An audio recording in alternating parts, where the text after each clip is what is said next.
जोहार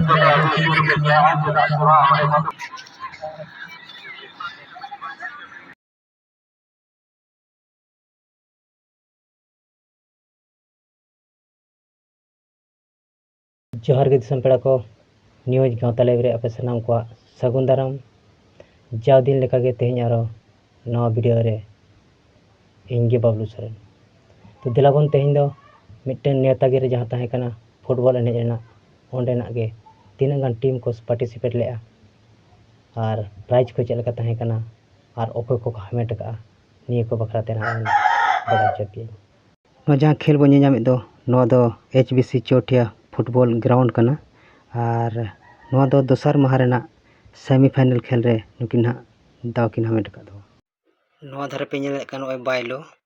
नवा रे जहां लका ऑल कना 24th years 2 days football tournament 2025 13 and 14 September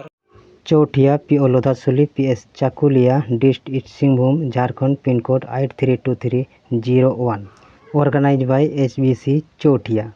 prize लेकाते ताहे कना first prize 10,000 second prize 7,000 third prize 3500 और फोर्थ प्राइज 3500 तो फर्स्ट प्राइज नि हकदार जहां किन होइलेना नुकिन दकिन होय कना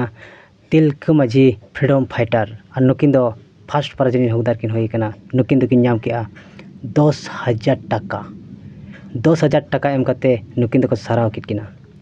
सेकंड प्राइज रिन हकदार किन होय कना जहां उनकिन दकिन होय कना टोला गंगा घुटू और नुकिन दो 7,000 टाका एम कते नुकिन को साराव कित किना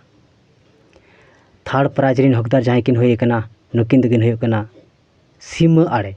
और नुकिन सीमा आड़े नुकिन थर्ड प्राइज रिन हकदार किन होय कना नुकिन दो 3500 टाका एम कते को साराव कित किना फोर्थ प्राइज रिन हकदार किन होय कना पानीजिया और नुकिन हो 3500 टाका एम कते को साराव कित किना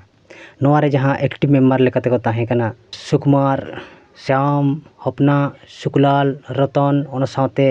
आयमा संगे जुआन कोड़ा को कुरुमुटुते नो खेलोंड हेपराव सपड़ाव लेन थाना मानखान सनाम को मुचारे जोहार।